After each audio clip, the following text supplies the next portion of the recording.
Bem, vocês estão vendo lá atrás, bem lá atrás, a cidade de Tel Aviv. Foi onde nós chegamos ontem à noite. Nos estabelecemos lá no hotel em Tel Aviv, passamos a noite lá. Agora, logo cedo, nós viemos aqui para Jaffa, que é o porto de Jope. Daqui a pouquinho nós vamos ver ali a casa de Simão Curtidor e vamos fazer uma ligação entre Jonas e Pedro, que foi a cidade onde Jonas partiu e onde Pedro ficou hospedado também. Uma cidade muito bonita, toda rústica, mantendo bem o estilo daquele tempo. Mas só para vocês verem a diferença entre Tel Aviv, super moderna, ultra moderna, e a cidade aqui de Jope, com essas ruazinhas que conservam bem o estilo daquelas outras épocas.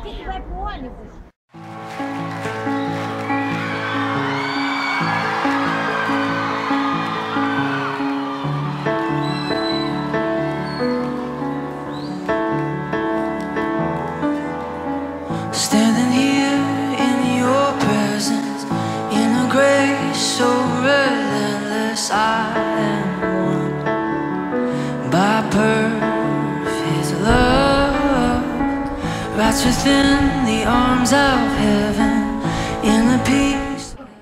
A primeira correspondência de personagens é com referência a Jonas e Pedro, que Jope, o Jaffa, foi o porto em que Jonas embarcou quando Deus havia pedido para que ele falasse aos habitantes de Nínive, e ele fugindo foi para Tarsis e embarcou aqui. Agora, o que vale a pena a gente ressaltar é como Jonas simboliza as sucessivas quedas que a gente tem na vida quando a gente se afasta dos propósitos que Deus tem para a vida da gente. Vocês veem, o texto começa dizendo que Jonas desceu até Jope. Depois o texto diz que Jonas desceu ao porão do navio. Depois o texto diz que Jonas desceu para o mar.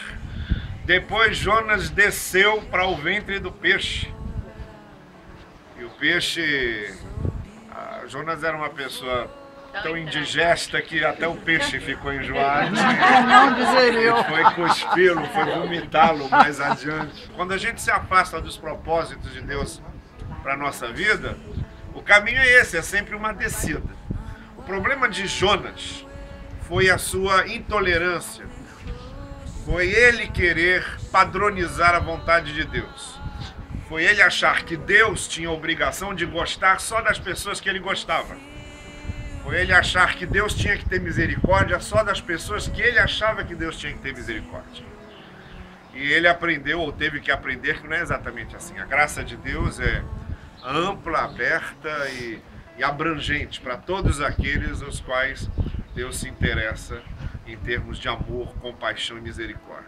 Pedro, na casa de Simão Curtidor, ele teve uma visão quando o lençol desceu com todos os animais que eram tidos como animais imundos na cultura religiosa daqueles dias.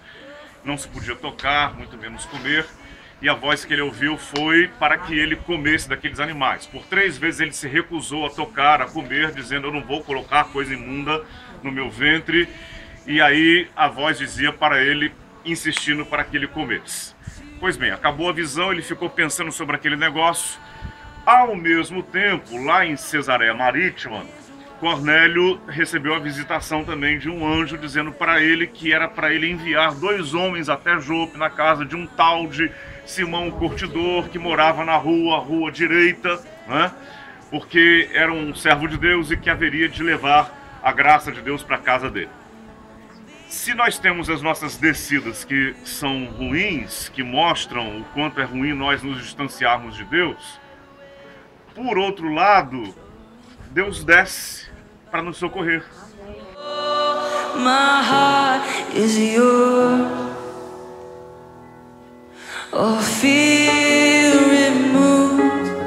I breathe you in, I lean into your love. Oh, your love. Bem, nós saímos de Jope e viemos para Cesareia Marítima, que era a cidade onde morava Cornélio, a quem Filipe veio se encontrar para falar do evangelho para ele. Era também o lugar onde Herodes tinha o palácio, onde morava Pôncio Pilatos, e um dos pontos principais da cidade de Cesareia Marítima é esse teatro romano. Você tem aqui o resto do teatro romano, as ruínas, e é onde o nosso pessoal está se reunindo agora para cantar. Daqui a pouco vocês vão ouvir eles cantarem. O importante de Cesareia Marítima é que ela era um porto muito importante nessa região, construído por Herodes. E no caso da Bíblia, era onde morava Cornélio, aqui vizinho de Jope, onde nós passamos agora.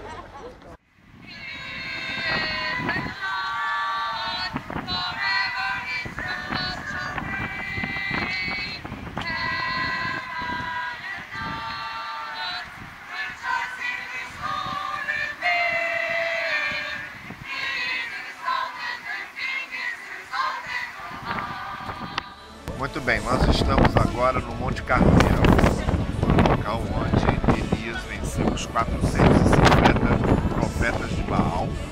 E daqui do Monte Carmelo a gente tem uma visão privilegiadíssima de toda a região.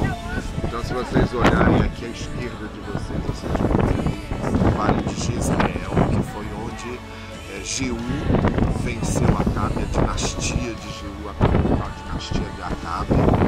Depois, mais pra cá, nós temos que o livro do Apocalipse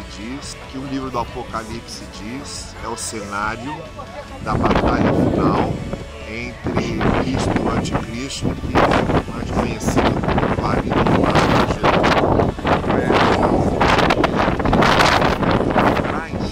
são os seguintes: lá atrás nós temos o Monte Tabor, onde teria acontecido a transfiguração de Cristo diante dos apóstolos, e mais um pouquinho para cá, as aldeias de montanha de Gilboa, onde Saul perdeu a guerra para os filisteus e se matou. No final da batalha, foi quando então o rei Davi assumiu o trono para reinar sobre Israel, como a gente conhece na narrativa bíblica.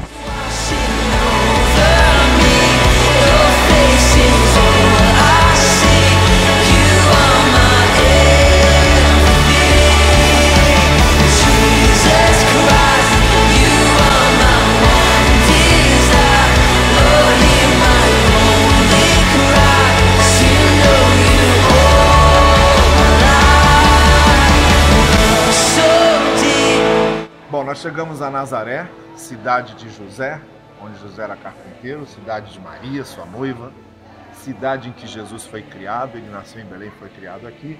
E nós estamos na Basílica da Anunciação, que marca o local em que o anjo apareceu a Maria para anunciar que Jesus ia nascer. E a gente estava lendo aqui agora mesmo, ali na fachada, você tem os desenhos dos 4 evangelistas, Mateus, Marcos, Lucas e João, e embaixo a frase que aparece no Evangelho de João: e o Verbo se fez carne e habitou entre nós, está devidamente escrito em latim.